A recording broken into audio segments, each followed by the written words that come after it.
All right, good evening and good afternoon, everybody. I'm Pete Marsh. I'm one of the co-leads of CCL's Electrification Action Team.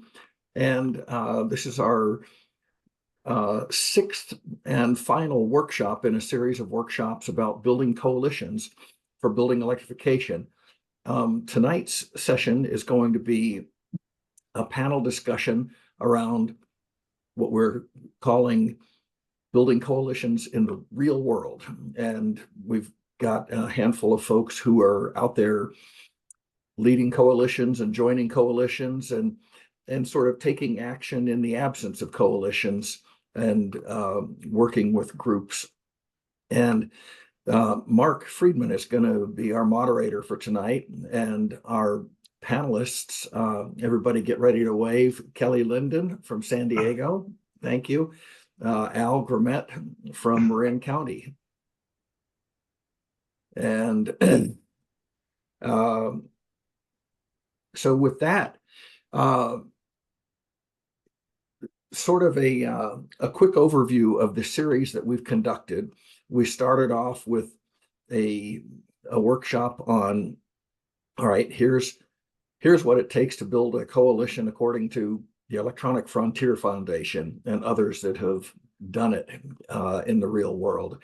If you're going to do a full-blown coalition of, let's say, a group of groups, but there's a variety of approaches, including just individual action by CCL chapters and more one-on-one sorts of relationships with other groups. And we talked through that. We talked through some techniques and tools you can use for coalition building. The technology of participation method, which is our presented by one of our colleagues from Georgia Tech University, Ruthie Yao, power mapping, and heard from a variety of CCL chapters around the country that are already doing this. So that's been fantastic. Oh, and here's an interesting one. Hello, Cooper. I see Cooper Marcus here from Quit Carbon. And Cooper's got another variation on the whole coalition building. Cooper has formed a company, a B Corp, to be a concierge for people who want to electrify their properties. And I met him at a U.S. Green Building Council workshop and was impressed with what he and his colleagues are doing at a company with the great name of Quit Carbon. Anyway, so that's the overview. We're going to jump into our panel discussion here in a minute. One thing I want to do is reserve the last 5 minutes or so of the hour for a little preview of what's coming up in July, which leads to what's coming up in August. August is CCL has designated as Electrification Month. I'm going to be encouraging all sorts of outreach and climate conversations by chapters around the country focused on electrification. This will be the first time CCL has made electrification its focus for a month. And so in July, we're going to focus on helping get ready for that with tabling resources, outreach resources, etc. And so we'll hold weekly versions of this call every Monday in July, and look forward to just hearing from chapters more about what they're already doing and providing some additional ideas from CCL National and each other as we go forward. So with that, Mark, are you ready to take it away? Sure. Yeah. All right. Thanks for that. Thanks for that intro, Pete, and the overview. We have a couple of great panelists here today with who built coalitions of very different styles. I think it'll be quite interesting to hear what they've accomplished and how they've accomplished it. And I'd like to give them the most time to speak. So with that, what I would like to do, or would like to request, is if you could maybe Kelly can go first and then Al, kind of go over your background, how you got involved in this and a little bit about your coalition. And, then, we'll, open it up. Maybe we'll have some questions and then open it up for, open questions. So Kelly, if would you like Pete to bring up your slides or? Yeah, I think that's what we decided. All right, well, I'm just going to give a little intro with my slides, and then I guess we'll move into other questions. I just have a couple of them. My personal background is I'm an engineer. I work in high tech, and I got involved as a volunteer. One of the groups in this coalition that I volunteer with was how I got into this space. I've since retired and spend more time on this, in part to spend more time on this, plus other climate action, but this is one of the main things that I spend my time on. So next slide.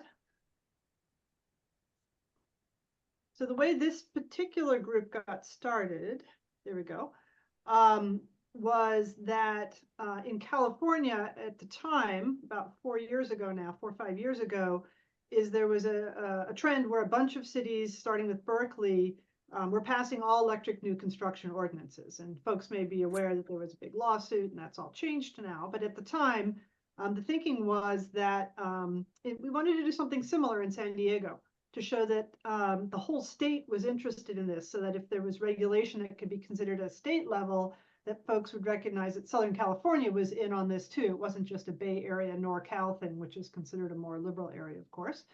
Good that they start things, but we thought, let's spread it. So one org in particular, San Diego 350, wanted to get it started and started to kind of work through its network to try and connect folks and see if there was an interest in working together in this. And so that's when this coalition kicked off. It was really kind of word of mouth. To get orgs to sign up, we came up with some initial goals and structure, had a couple of webinars. Webinars were useful to kind of both learn ourselves about this space, but also draw in other folks that were interested. And I captured the scope of what this group decided to do. It's not everything that can be done in this space, but really was one of the primary things was advocacy around working with local officials to advance building electrification, but very much being aware of centering on equity to make sure that it benefited all communities, and be thoughtful around the jobs and making sure that good jobs, local jobs were created. And then also to do education and outreach in the community to build support for electrification. Next page. So our structure is that we're an informal coalition. We're not a legal entity, right? So that's one of the things one might decide to do, is to give yourself some structure. But at this point, we have decided not to. All of our member orgs have, whether they're nonprofits or businesses or whatever they are, but the coalition itself is not its own legal entity. So everything's no cost because there's no money that changes hands. We do have 2 membership levels, core members and associate.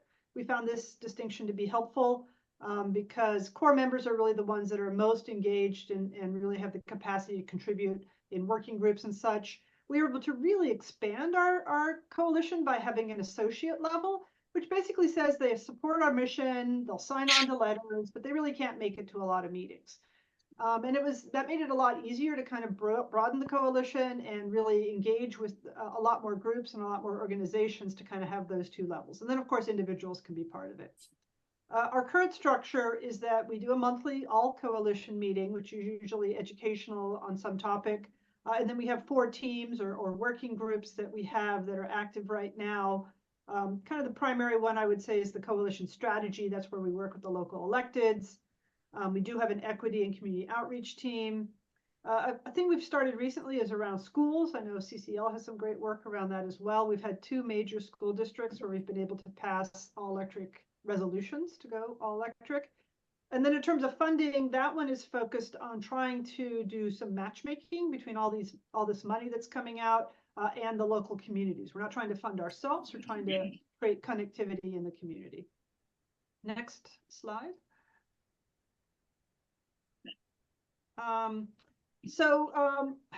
Basically, I think our accomplishments are that it's a pretty good broad coalition that we have. I feel like maybe we missed a slide somewhere, or maybe I deleted it by accident, that shows that we currently have 43 different organizations that are part of our group.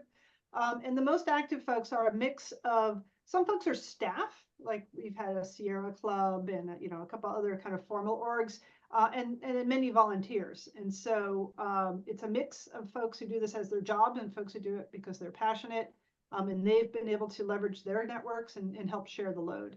And when we reach out to electeds and in public meetings, it really makes a difference that we are this coalition versus just one person or one group going to speak. And so most of our energy, a lot of our energy has gone into these ordinances. We've had many, many meetings. I counted them at one point, over 50 meetings that we've had in a dozen different local jurisdictions, advocating for strong BE measures in the caps, following through on implementation, reach codes, the new reach codes, given the lawsuit, municipal buildings, getting them to electrify, some energy now around benchmarking and building performance standards, which has to do with large existing buildings, and any programs or incentives that are available locally to try and support that.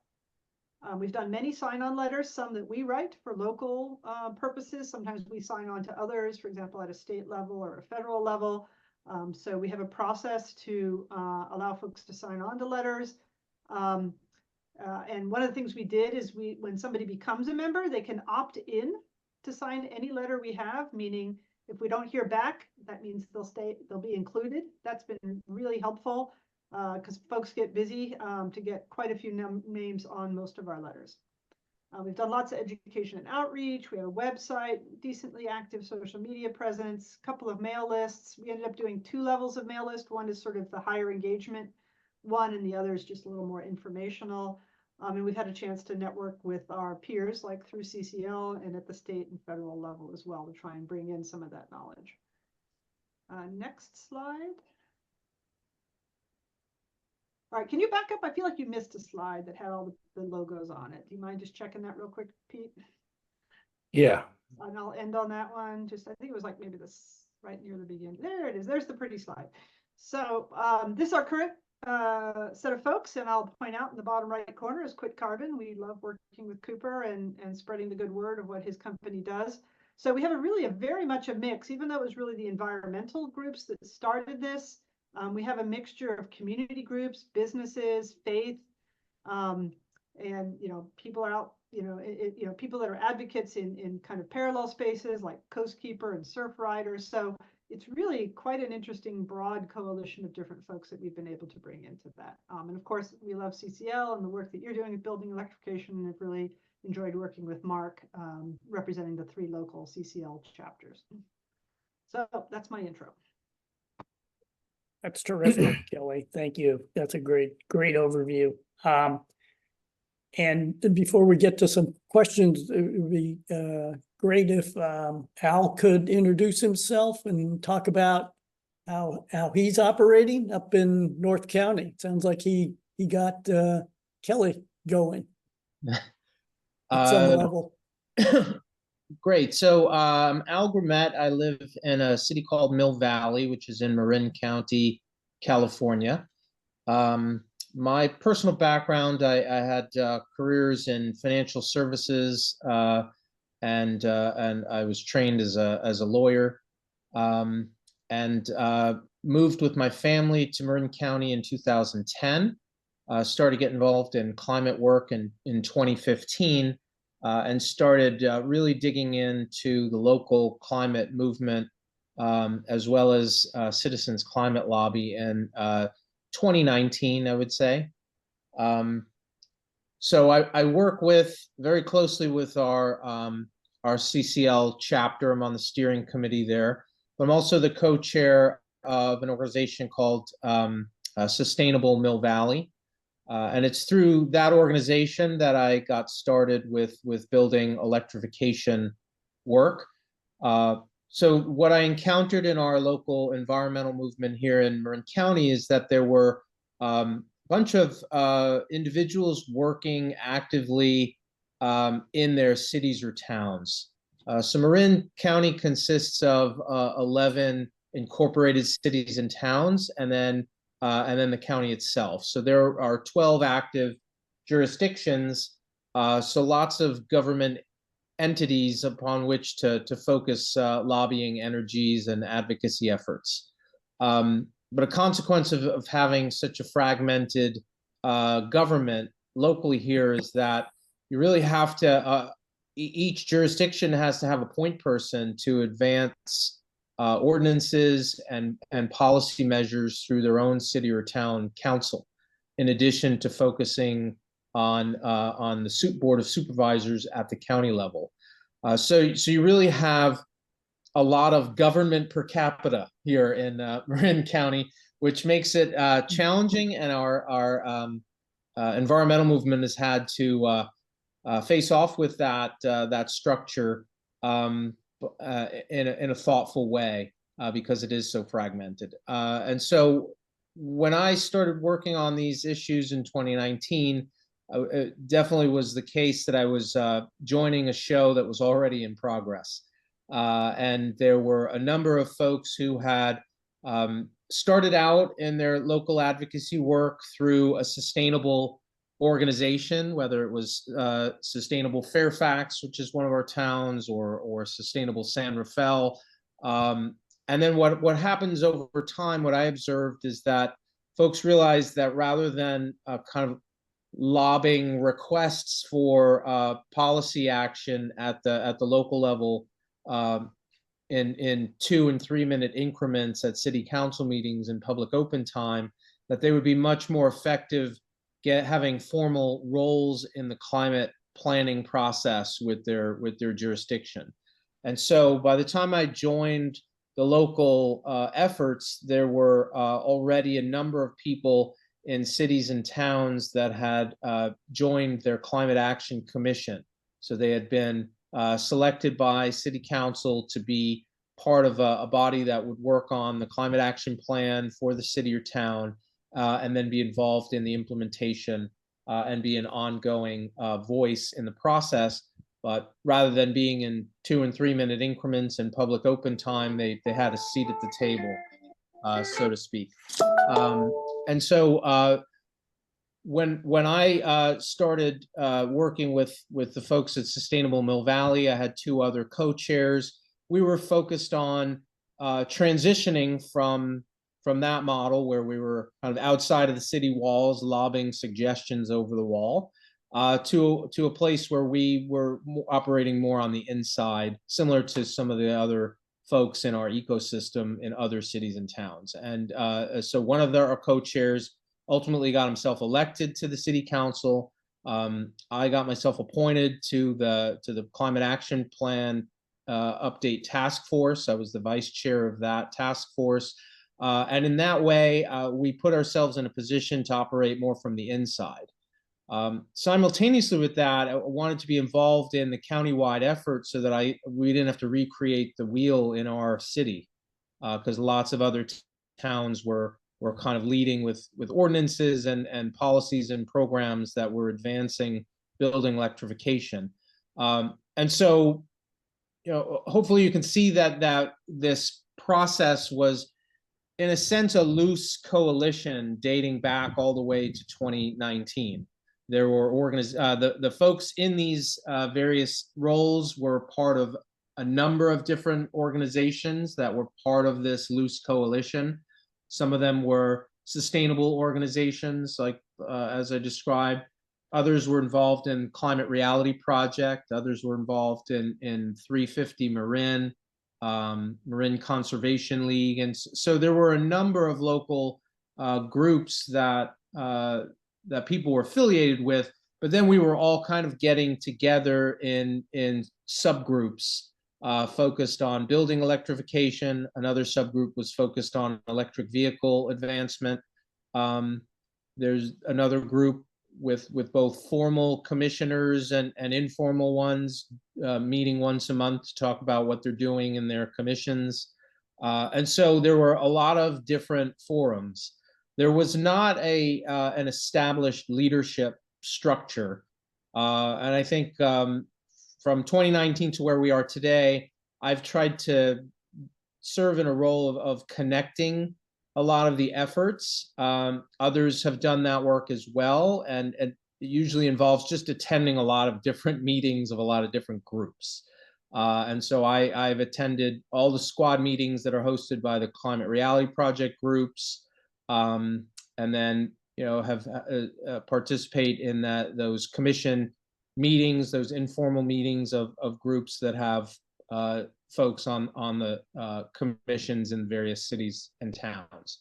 And so at times that is a limiting factor for coordinated action. I think the group as a whole has resisted efforts to formalize the coalition. As a result of this workshop series and the predecessor version of this, the pilot workshop series, I made an attempt to identify 2 individuals who I thought would be good point people for being for leading a coalition effort in Marin, and maybe taking advantage of a more formal structure.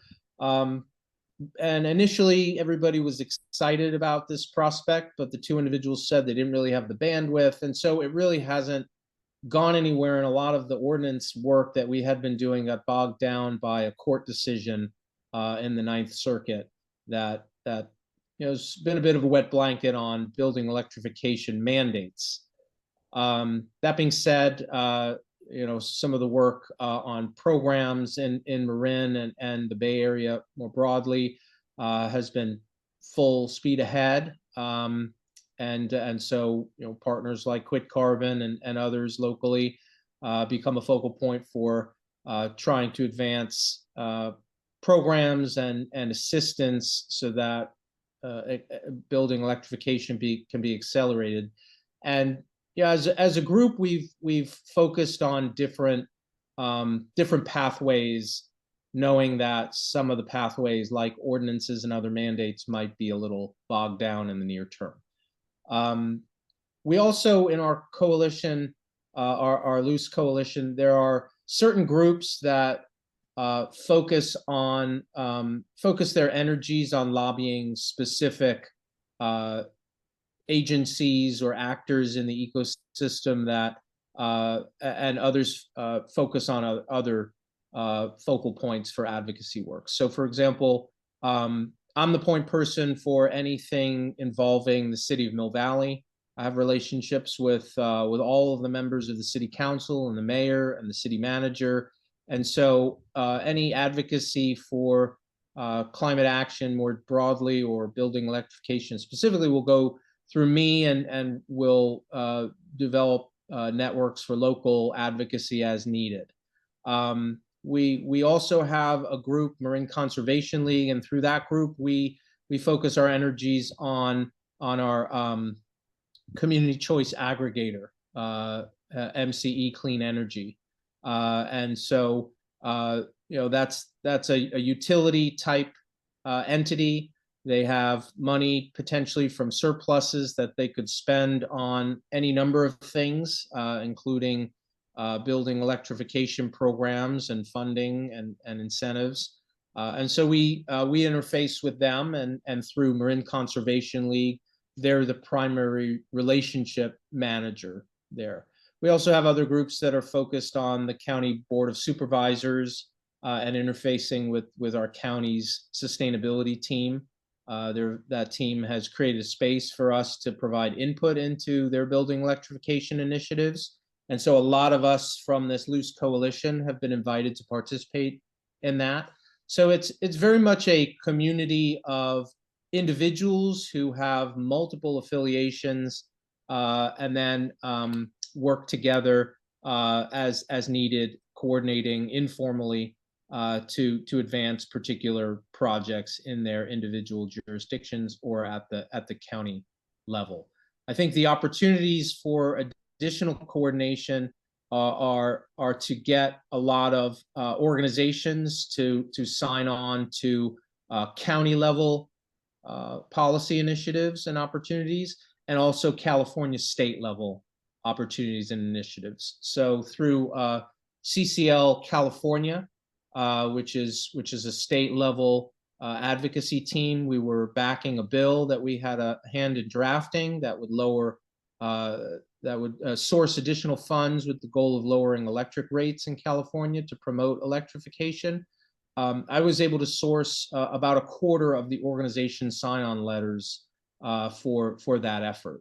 And that was a result of the network. I was able to get Climate Reality Bay Area and 350 Marin and the Elders Climate Action. And there are a lot of folks in our ecosystem, a lot of people actively involved, and by building that network and being a key point person for people, we were able to mobilize on a short time frame to get a lot of sign-ons. But there's greater potential there, and so that's one of the areas where maybe a more formal coalition could expedite some of the sign-ons. Some of the groups were a little slow to act and didn't ultimately get signed on, and I think there's opportunity for improving on that process. And so with that, I'll turn it back to the hosts here and see if there are questions. Great, thanks, Al. This whole workshop series has been about establishing and building coalitions, and what I really love is the contrast, the very different styles of approaches that STBEC has followed and what Al is describing in the Bay Area. And I guess I just have one question for if both of you could address. It's what advice can you give to others in kind of creating and organizing and managing the coalitions or federated coalitions that you're working on. So whoever wants to go first. Well, I can say a few words since Al just sort of told his story. It's work to create a coalition, right? But it's work that pays off, right? So you have to make an investment in building relationships with the different orgs, in coordinating, when you're going to take on a campaign and pursue something, to set up meetings with folks. So you have to be thoughtful about how you want to do that and where you want to do that, because you got to put some energy into it up front, but then you're going to hopefully have a better payoff than if folks are working on it on their own, right? And so I think, Al maybe mentioned this too, back when folks were in California were doing reach codes for new construction, there was kind of a very clear legal path for individual cities to pass all electric new construction ordinances. And so we had a lot of energy and enthusiasm when we were doing that, because there was quick wins. I mean, well, not quick, but there was, within the first year we had a win kind of thing, right? I'll call that quick, right? So, but when that got set back through a lawsuit, now there's a much milder reach code, having to shift to existing buildings. It's a lot harder problem, and it's harder to pick an area to work on that can have that quicker payback. I mean, outreach is great. These other things are great, but like it doesn't, so it's, if I were starting it today, I don't know if I could quite build that same energy. There was something around that moment where that was happening. So I do think there needs to be some thought when you're putting that time in, is one, who's got the energy and the enthusiasm to start this, and what is your initial goal, and what are you trying to achieve with it? Because you do have to manage your time and prioritize. What I would say on this topic is, I think if you have an opportunity to follow the blueprint that Kelly described and that Pete, Mark, and Jay have outlined in prior workshops, I think that's a great way to go.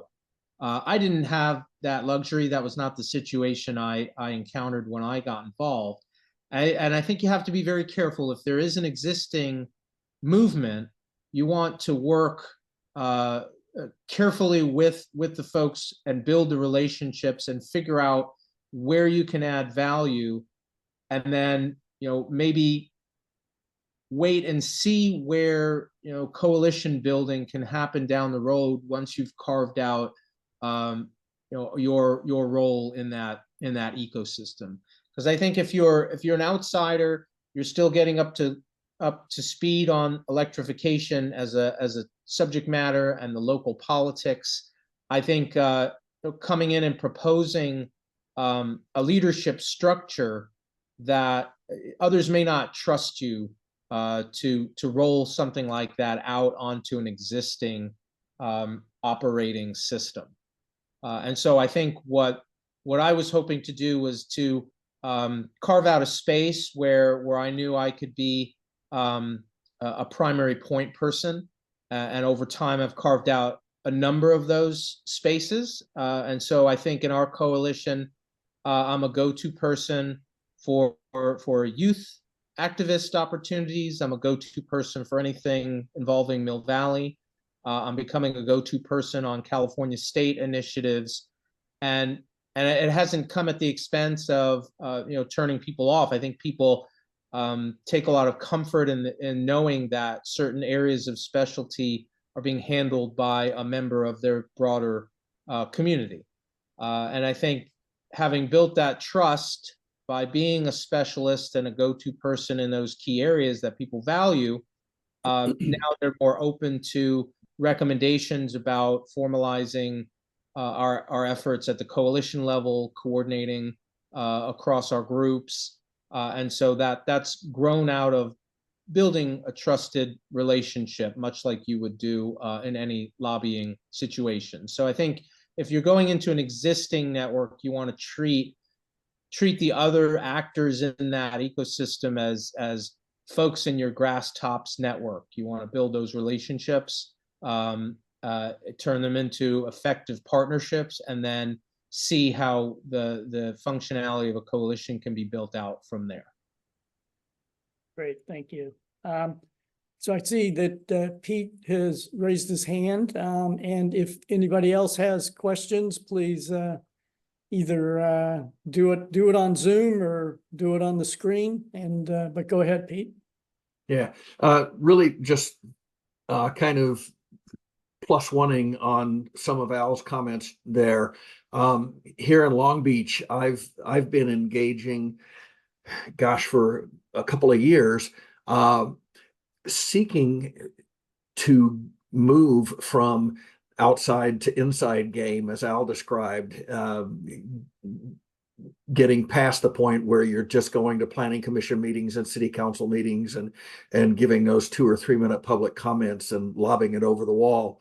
But I've also been practicing one of CCL's skills, which is listening a lot. And so engaging with the planning commissioners, planning staff, et cetera, and understanding where the city is going before I start just coming to city council meeting and telling them what they should be doing.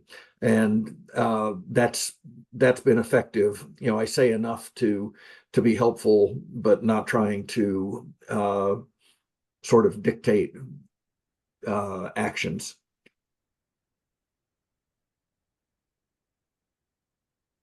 Great. Any other questions? Yeah, Al. Yeah, I had another recommendation I would just offer to folks who are dealing with a situation where there are existing groups already operating in the space, and you want to kind of carve out a niche where you can add some value. I think in my experience, the 2 things that have had the biggest bang for the buck from the efforts that I've done to add value, the first is my work with youth. I think a lot of groups, almost every group, values the involvement of youth voices. And so if you can, whether it's through your youth action team or efforts at doing presentations at local high schools, if you can build a presence with youth and deliver youth into the advocacy process in a way that's empowering to the young voices, as well as will be celebrated by the other groups, you'll be an instant success. You are adding something to the equation that I think is one of the greatest returns on effort that I've experienced. The second high return effort, which is along the lines of what Pete was describing, with figuring out how to start building influence locally, is that anytime anybody runs for city council in Mill Valley, my organization, Sustainable Mill Valley, will host a candidate forum that is specifically focused on climate and sustainability issues. And rather than having the people, just show up and say what's on their mind at those forums, we prepare the questions in advance, and then we script out what our organizations and what our broader coalition's policy agenda is. And we provide both of those things to all of the candidates in advance. So we've given them a study guide for how to be successful in a candidate forum with our broader membership, but we've also taken a great opportunity to educate them on what our policy positions are and what their policy positions should be if they want to capture the vote of our constituents. And in doing this, you are really overcoming a couple of challenges. The first is you're making it very clear that the environmental movement locally is an important constituency from a voting perspective. And that's not always the case in all jurisdictions. And the more we do that collectively, the more politicians will begin to view environmental voters as an important constituency. So you're doing something huge for the movement as a whole, but also feeding them the talking points and our policy positions. If they didn't have views leading up to that, you're making it easy for them to develop the right views. And I think it's been hugely successful. And so anytime any new council member gets into office, I already feel like we've got an ally in council, because we've trained them on how to think about climate issues. And if others haven't done similar forums on their issues, we've put ourselves in front of the line. So those would be my two recommendations for how, if you do have an existing set of organizations and climate activists locally, how you can carve out really valuable niches for yourself, because both of those things are a bit of work. And as Kelly said, if you're willing to do the work, you can reap the rewards of that in the form of relationships and coalitions and ultimately traction. Oh, very timely, Al. Jay, I see you have your hand raised. Yeah, I was really interested in both presentations. And Kelly, I wanted to maybe ask a little bit more on the structuring of coalitions, because my experience has been like kind of what you've talked about, where organizations come and go depending on their interests. So you have to have flexibility. And then there's always those core folks, right? That if they're working on something, they do it. And then usually if it starts really building into something, particularly if it starts bringing money, all of a sudden other folks will say, hey, where am I at this table? So I'd be really interested in how that played out in your governance structure. And then number two, the difference between coalitions and networks and how you integrated that in, what you were doing and how you managed, that kind of work through, right? Or work products or things that you were interested in. And then the last thing is, and what we found was eventually we had to have the role of I call it the project manager. And that was could be either voluntary or some cases it was paid if we had funding to do that, to be able to organize into specific deliverables or things we wanted to get done. So I'd just be curious on your take on that.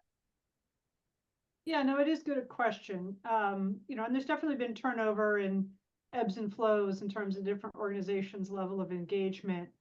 One of the things we did is we have a co-chair structure. So the coalition has co-chairs for each of its teams, and effectively the co-chairs of the strategy team are the co-chair of the overall org. We didn't distinguish those two. And so having two people for each team, I think, has a little bit of an accountability mechanism built into it and a little bit of a backup sort of situation if one person's not available. And so I think it really helped to have that sort of structure to it. We like I said, we are not a formal organization, so there is no money that changes hands. So we haven't had any ability to pay anybody to do anything. That said, some of the orgs pay staff who then participates in this, right? But that's, right, I'll say, more of the exception. But if that organization's goals align with our coalition, it's perfect. So that's, for example, how we got involved in doing a school initiative about a year ago.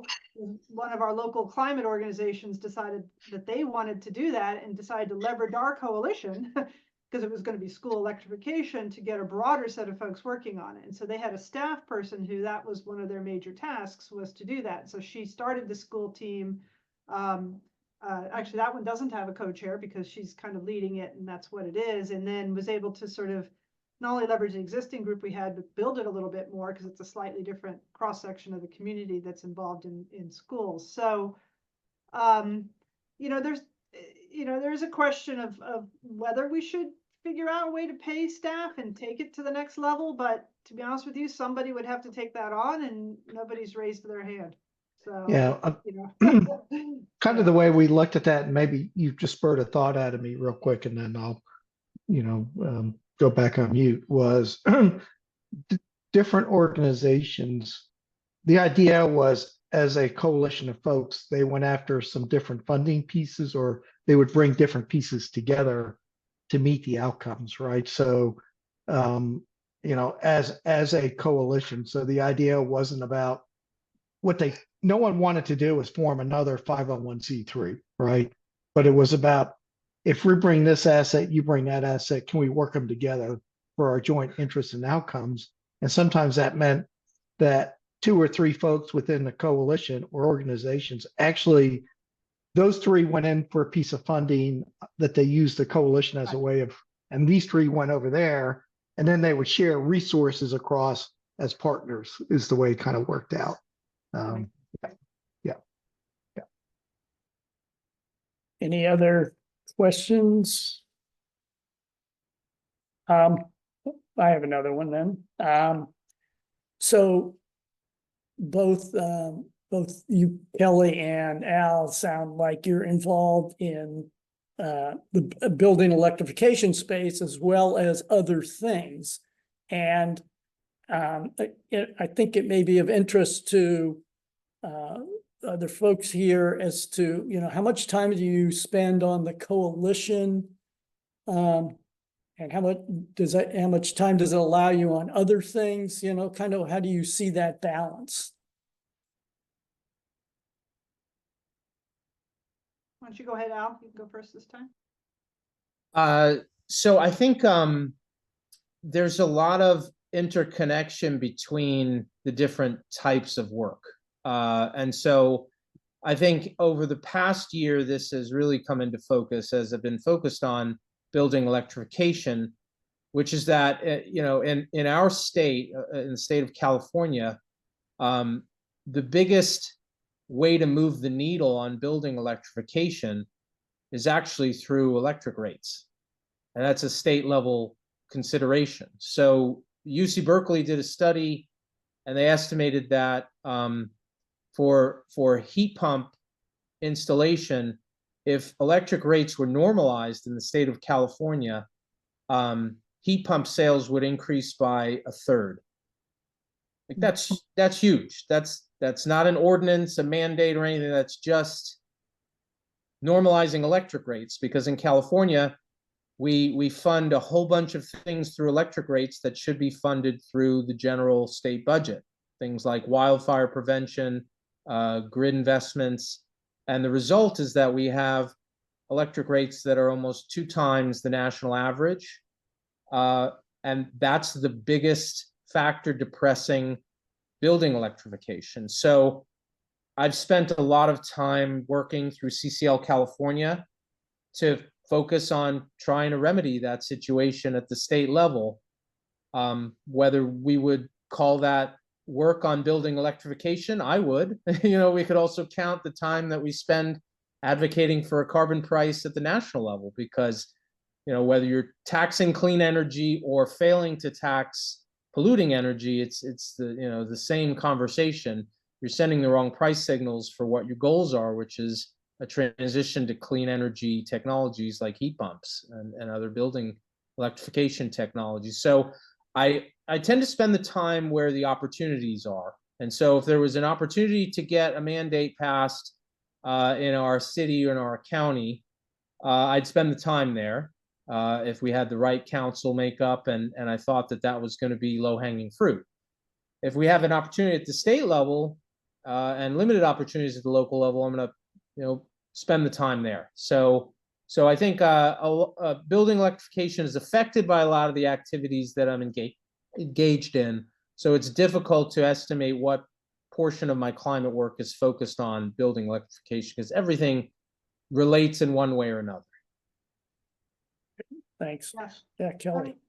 And I was having trouble thinking about like how do I count, which is to your point, is nothing is really independent. That said, because we have somewhat of a established structure and a meeting cadence and letters that we write, I would say as one of the co-chairs, I spend easily 10 hours a month, maybe 20 on a busier month, that's on specific coalition activities. Some of that might be reading a big document and then writing a letter, getting everybody to sign it. But I spend time on, just general climate activities that are beyond electrification. I've recently been appointed to the City of San Diego's Climate Advisory Board, so that's a new activity that's just climate in general. I've joined a bunch of different coalitions to try and engage more with a broader set of the community. There's a budget alliance that advocates for equitable budget, in the city of San Diego. There's a climate equity working group. There's a Green New Deal alliance. There's, and so I've joined a bunch of those just to kind of increase my connectivity with the community. That wasn't specifically around BE, but certainly anytime I have a chance, I bring that up and weave that in. So, so I think it's kind of nice though to have an anchor, to kind of have a core issue that you're working on, but then that becomes an entry point to a broader set. But again, it does take time to actually run a coalition and keep it functioning. But yeah, and that's really great. I think both of you are saying it gives you flexibility to work on multiple things, and the time requirement is not overwhelming to make progress towards building electrification. So I think that's an important message for our audience here. So Cooper, I see your hand up. What's your question? I just had a quick question about to follow on the Kelly's mentioned previously that the coalition is not a 501c3. Also, before I say that, just strong support for, yes, if electric and gas rates were better related, so much electrification would just happen. Yes, the highest leverage place any of us could work would be on that. Also, perhaps the single most difficult place. So on the 501c3, Quick Carbon recently was successful in reaching out to and engaging with a bunch of 501c3s to apply for some state funding for marketing and engagement and enrollment around home electrification retrofits. And we expect more such funding to arrive. In fact, this funder, the California, which one was this? CPUC, already announced there'll be a second funding round. But these sorts of fundings are typically only available to 501c3s.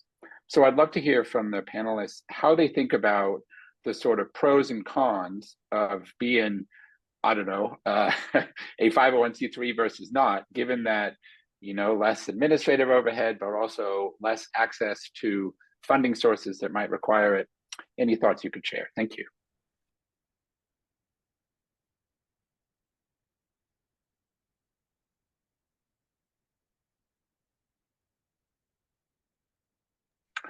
Or if that's not the right topic, that's totally fine as well. Maybe, yeah, Jay may have some thoughts on I it. can give you some thoughts on that real quick. That was kind of, Cooper, related to the conversation I was having with Kelly just before. Was the idea was how many levels of 501c3s, or for some of the funding things such as lead or statutory partners, do you want? So the idea was that the collaborative and the network would determine within who would be the applying partners, and then who would be the other partners that be written into either the funding opportunity or the grants, was kind of the way it worked out. And then there was a whole other window around philanthropic that, that became ones that there were some shared things that were brought that would be leveraged by some of the outside federal, some of the other funding opportunities that were out there. And then the last part was some partnerships, particularly with local and city around their formula money that's coming down and better deployment through the coalition. So those were kind of the three mechanisms, but there was no one that had an interest of adding another layer of complexity with another 501c3 and someone else to compete against or for, right, in their interest. So the idea was to find that shared interest and use the network as a way of guiding the relationships that would be structured into an application, RFP, or a partnership agreement, for lack of a better word. Thanks. All right, thanks, Jay. Pete, do we have time for one more question from Sylvia? Absolutely. Okay, Sylvia. I'm actually asking a question for clarification. I just met today with a person in State College who runs a volunteer state college, it's called, where they get volunteers. It's a clearinghouse for volunteer activity. And we are interested in joining, but my understanding is that Citizens Climate Lobby is not a 501c3, it's a 501c4. And that gave her pause. And so you're talking only about 501c3, and we are actually 501c4, as I understand it. And so does that make a difference in the grants or applications that you're working on? Yeah, Sylvia, actually CCL is a 501c4. Citizens Climate Education is a 501c3. So Right. The umbrella organization has both capabilities, and that is important, but it's very feasible for you to talk to that coordinator again and say, oh, I had a misunderstanding. We are also a 501c3, or we have another persona, which is a 501c3. Yeah, but that still doesn't, I mean, which one are we? We have both, legal status as both. We have incorporated as a 501c4 with Citizens Climate Lobby and a 501c3 CC Education. I know that as the national organization, and I know that when people donate, they don't generally, if they want a tax deduction, they donate to the Citizens Climate Education. But that's not at the local level. We don't call ourselves that. We call ourselves Lobby. Sylvia, I suggest you take this offline, and maybe you can reach out to John. He can probably help explain this to you better. John who? Your regional director. Yeah. I understand that they're two entities, but what I don't understand is what we as a local chapter are supposed to be. We can do it. I've done it with chapters here in Florida, but it's a longer conversation, and I suggest this might not be the right place.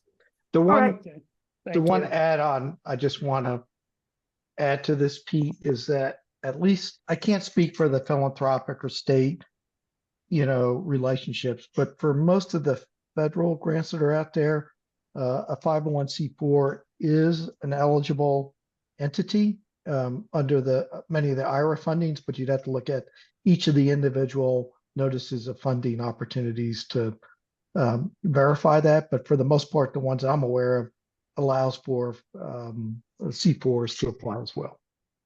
That's terrific input. Thanks, Jay.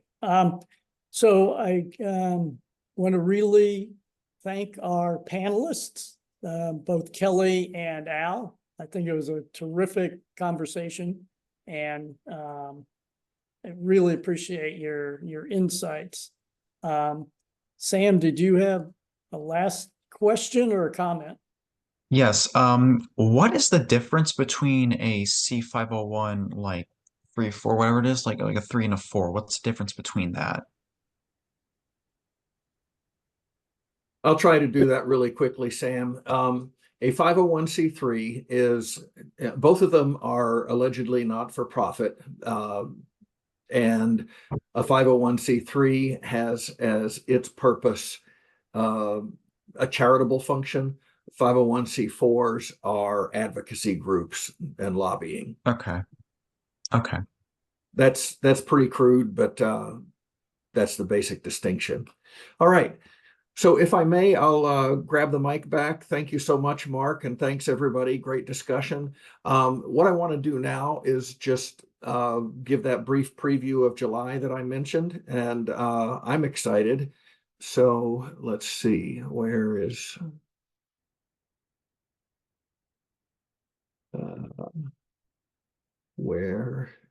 the document I'm trying to share?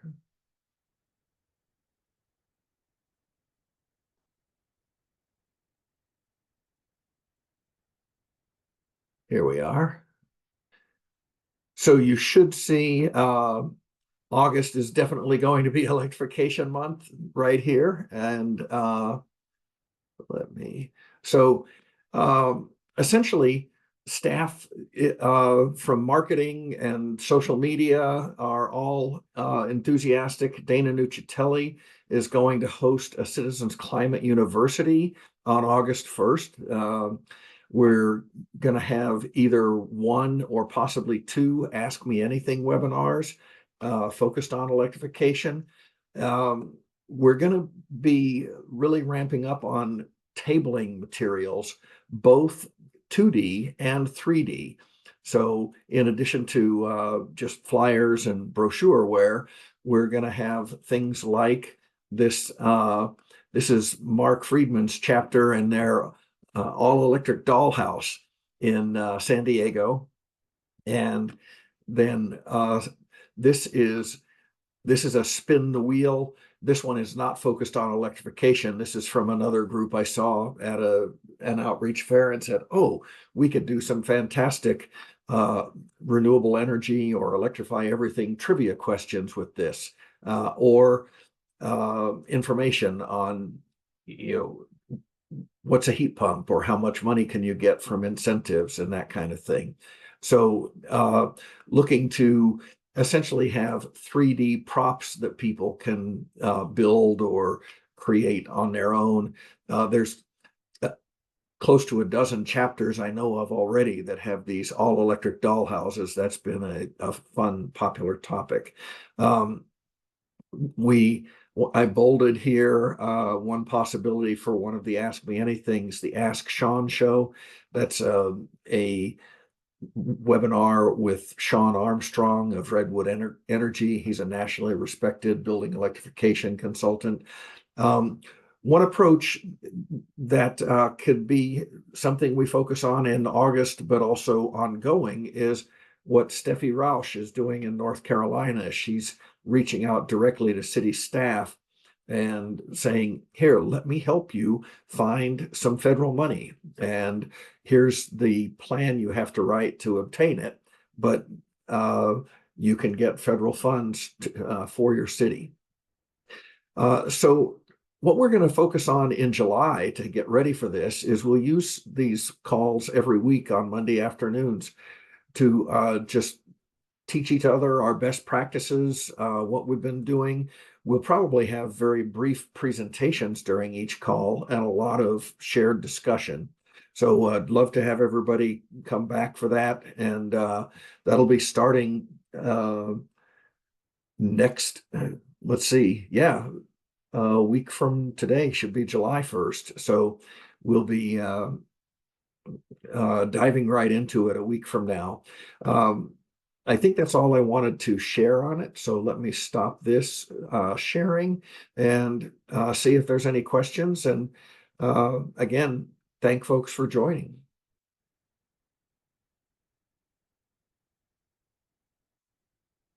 And I see we have Hugh joining us with his two pooches. Hugh, are you scheduled to use this Zoom line coming up? No. All right. Hey, Good. Okay. Pete, thanks to our speakers that came and gave the Yes. conversation. So much appreciated. Yeah. Thanks very much, Al. Thanks, Kelly. All right. All right, great. Thank you. Cooper, I see your chat message. Oh, and ask Quick Carbon. Yeah, that's a great idea. Let's make that work. And we'll talk about getting info out via tabling. Okay, good. Thanks. See you next time. Thanks.